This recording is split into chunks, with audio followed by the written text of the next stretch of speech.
মুক্ত বাংলাদেশ আপনার press club অনুষ্ঠিত হচ্ছে, কিন্তু মেইন স্ট্রিম মিডিয়া বলতে আপনার যাদেরকে বুঝান দেখেন তার ভিতর কয়টা এখানে আছে। তো আমি মনে করি এটা হচ্ছে একটা আমাদের বড় প্রতিবন্ধকতা। আমি তো অভিযোগ করছি না, এটা আমাদের একটা প্রতিবন্ধকতা। আমাদের এইটাকে যতক্ষণ পর্যন্ত আমরা হাইলাইটস না করতে পারবো ততক্ষণ পর্যন্ত আমাদের এটা ঠিক করা অনেক কঠিন হবে। তারপরে উনি বলেছেন যে বিগত 2002 সাল থেকে 3 সাল ওই সময়টা আইন হয়েছিল, আমাদের শাহজাহান সিরাজ সাহেব ছিলেন, উনি একটা উদ্যোগ নিয়েছিলেন এবং সাকসেসফুলি অনেক দূর পৌঁছে গেছিলেন, কিন্তু তাল গাছের আড়াই হাত ওখানে গিয়ে আবার ধপাস করে পড়ে গেছে। তো আমরা হয়তো একেবারেই মগডালে বা আগায় যেতে পারিনি। তো আমরা চেষ্টা করছি এবার সেই টার্গেট অ্যাচিভ করার জন্য। আপনারা লক্ষ্য করবেন যে বর্তমান সরকার দেশ পরিচালনার দায়িত্ব পাওয়ার আগেই আমাদের মাননীয় প্রধানমন্ত্রী যখন আমাদের 31 দফা দেয়, সেখানে কিন্তু নদী উদ্ধার বা আমাদের নদী কেন্দ্রিক যে ব্যাপারগুলো আছে সেগুলো ওখানে তুলে ধরা হয়েছে। পাশাপাশি আমাদের ইকোসিস্টেম রিস্টোরেশন বা নেচার বেস সলিউশন যেগুলো আছে সেগুলো নিয়ে কিন্তু এখানে মোটা দাগে আমাদের ম্যানিফেস্টো বলেন সবকিছু তুলে ধরা হয়েছে। এবং আমি মনে করি আমাদের নির্বাচনের অনেকাংশ জুড়েই কিন্তু পরিবেশ ছিল এবং নির্বাচনের পরেও কিন্তু অনেকাংশ জুড়ে আমরা পরিবেশ নিয়ে কাজ করছি। আমি দু একটা সাকসেস স্টোরি দেবো, অনেকগুলো ব্যর্থ স্টোরি আমাদের আছে। আমরা দায়িত্ব নেওয়ার পরে আমরা টার্গেট নিয়েছিলাম আমরা 6 মাসের ভিতর 2000 একর জায়গা আমরা উদ্ধার করব। সারা বাংলাদেশে যত বন দখল হয়েছে বিভিন্ন ডিস্ট্রিক্টে আমরা 1807 একর পর্যন্ত গত সম্ভবত 30 জুলাই পর্যন্ত আমরা উদ্ধার করেছি, 1807 একর। এবং আপনারা আসলে আমি অফিসের জায়গা দিতে পারবো, সব দিতে পারবো যে কোথায় কোথায় করা হয়েছে। তো এটা হলো একটা সাকসেস স্টোরি। তারপর আমি সুন্দরবনের পাশের মানুষ, প্রত্যেক বছর আমার টকশো এসে আলোচনা করতে হতো যে বনে আগুন লাগা নিয়ে। আমরা ফেব্রুয়ারি মাসে দায়িত্ব নিলাম 17 তারিখে।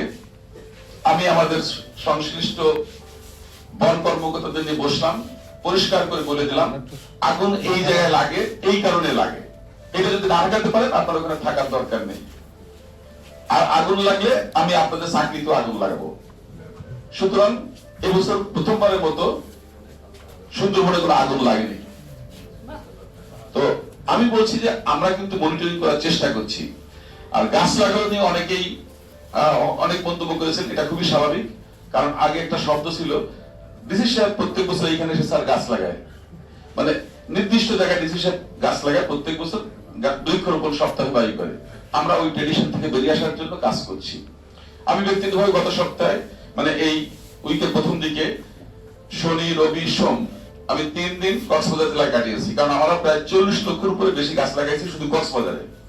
আমি পাহাড়ে উঠে দেখেছি ওখানে টেকনাফে এবং উখিয়াতে চমৎকার ভাবে গাছ লাগিয়েছে, আপনারা গিয়ে দেখে আসতে পারেন। একটা পাহাড়ে 1 লাখের মতো গাছ লাগিয়েছে, আর একটা পাহাড়ে 3,75,000 গাছ লাগিয়েছে, 3 কিলোমিটার 4 কিলোমিটার লম্বা।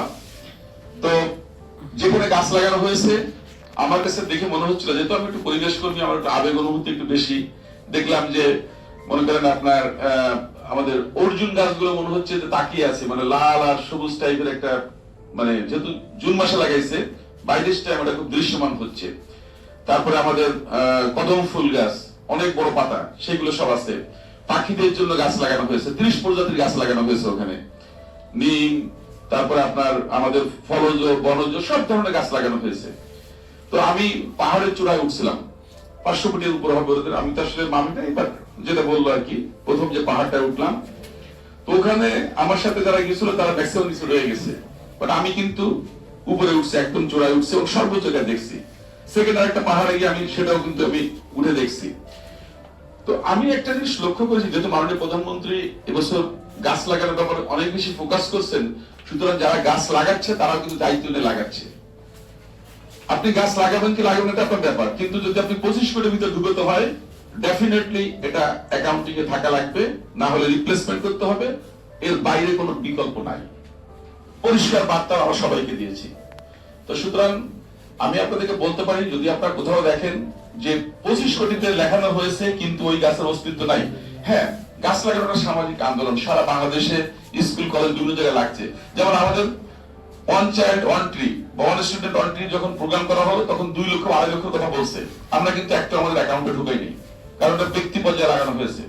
ওটার ব্যবস্থাপনা কি হবে, রক্ষণাবেক্ষণ কি হবে, সেই জন্য আমরা এটাকে কিন্তু আমাদের অ্যাকাউন্টে আনিনি। অনেক সামাজিক সংগঠন লাগাচ্ছে, বলছে যে প্রধানমন্ত্রীর 25 কোটি বৃক্ষ, একটা সুন্দর টাইটেল সবাই নেওয়ার চেষ্টা করছে।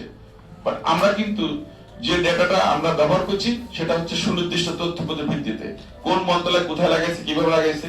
আমি ব্যক্তিগত বরিশাল গেছিলাম মাননীয় প্রধানমন্ত্রীর সাথে গাছ লাগানোর জন্য।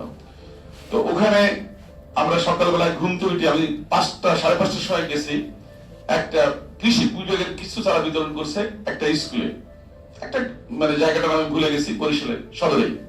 তো আমি হঠাৎ করে আমি ওখানে গেছি, গিয়ে দেখলাম যে না, ওখানে যে কৃষি অফিসার সে সামহাউ টের পাইছে যে আমি আসতেছি, যেহেতু গোয়েন্দা রিপোর্ট বা কোনোভাবে পেয়ে গেছে। তো দেখলাম যে তাদের জিপিএস সহ কোথায় লাগাইছে, কিভাবে করেছে, সবকিছু তারা ওই ডকুমেন্টেড এবং ভালোভাবে তারা প্রোটেকশন করছে। আমার সাথে আরেকজন যুগ্ম সচিব ছিলেন, উনাকে বললাম সকালে আপনার কোনো কাজ নেই, বাকেরগঞ্জ ওখানে 40,000 গাছ লাগিয়েছে একটা চরে, এটা আপনি দেখে আসেন। তো উনি এসে বললেন না স্যার ঠিক আছে। আমি আসার সময় বরিশাল থেকে ফেরার পথে পদ্মা সেতুর পাশে এখানে তখন 8,000 মতো গাছ লাগানো হয়েছিল। আমি বলছি গত মাসের 13 জুলাইয়ের কথা বলছি আর কি। তো তখন আমি দেখলাম যে ওরা নাম্বারিং করছে, 1 2 3 থেকে শুরু করে 5,500 মতো নাম্বারিং করছে, এবং গাছগুলো খুব সুন্দর। বাট ওখানে একটা চ্যালেঞ্জ আছে, সেটা হচ্ছে ঘাসের পরিমাণ অনেক বেশি এবং আগাছার পরিমাণ বেশি, ওদের জন্য একটু হিমশিম খাতে হচ্ছে। বাট ওরা অনেক আন্তরিক, ওখানে পানি সরবরাহ সব ব্যবস্থা তারা রাখছে যাতে গাছগুলো টিকে থাকে। তো ওখানে সেতু বিভাগের একটা মানে কোয়ান্টিটি আছে।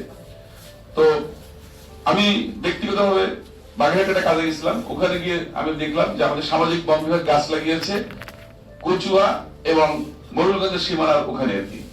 আমি ওখানে গিয়ে 2 জায়গায় হেঁটে দেখেছি, মেইনটেনেন্স ঠিক আছে। তো আমরা চেষ্টা করছি এইগুলো নেওয়ার জন্য, জানার জন্য যে কে কোথায় গাছ লাগাচ্ছে, বিশেষ করে আমাদের 25 কোটি বৃক্ষ যেটা আর কি। অন্য বৃক্ষ কে কে লাগাচ্ছে এটা তো তার ব্যক্তিগত ব্যাপার, বৃক্ষ বাজার থেকে লক্ষ লক্ষ গাছ বিক্রি হয়েছে, সেটা তো আমাদের হিসাবের ব্যাপার না। কিন্তু আমরা যেগুলো করছি সেটা হচ্ছে আমরা চাচ্ছি এই 25 কোটি দিয়ে একটা বিপ্লব তৈরি করতে, যেটা আমাদের স্লোগান, বৃক্ষের উপরে সাজাই দেশ, সবার আগে বাংলাদেশ। আমাদের প্রধানমন্ত্রী এবছর যে স্লোগানটাকে আমাদের এন্ডোর্স করছেন এবার, আমি মনে করি যে এটা একটা গুরুত্বপূর্ণ, সেইভাবে আমরা কাজ করছি। এখানে আমাদের অনেক কথা হয়েছে, সুতরাং গাছ নিয়ে আমরা কোনো কথা বলতে চাই না। যদি আপনাদের কোনো তথ্য থাকে যে না 25 কোটি বৃক্ষের ভিতর কোথাও কোনো অনিয়ম হয়েছে, অনিয়ম হওয়ার সুযোগ নাই, কারণ এবছর আমরা কোনো টাকা দেয়নি কাউকে। প্রত্যেক মন্ত্রণালয়ের নিজস্ব ফান্ড যেটা থাকে, সিএসআর ফান্ড বা তার যে ফান্ড আছে, সেখান থেকে সে গাছ লাগাচ্ছে। আগামী বছর হয়তো এটা নিয়ে কথা হতে পারে, কারণ আগামী বছর আমরা চেষ্টা করছি একটা বরাদ্দ নিয়ে কাজ করার জন্য, যেহেতু এবছর বরাদ্দ এইভাবে ডিস্ট্রিবিউশনের সুযোগ ছিল না, আর টাকা থাকলে সেখানে কিছু দুর্নীতি হতে পারে। এই জন্য আমরা এটাকে অ্যাভয়েড করে আমরা চেষ্টা করছি প্রত্যেকের জায়গা থেকে সে কন্ট্রিবিউট করতে, যাতে প্রধানমন্ত্রীর একটা গুরুত্বপূর্ণ প্রকল্প, সবাই কিন্তু এটা নিয়ে যথেষ্ট আগ্রহ দেখাচ্ছে এবং কাজ করছে। এবং 25 কোটির বাইরেও বিপুল মানে বৃক্ষায়ন হচ্ছে সারা বাংলাদেশ জুড়ে।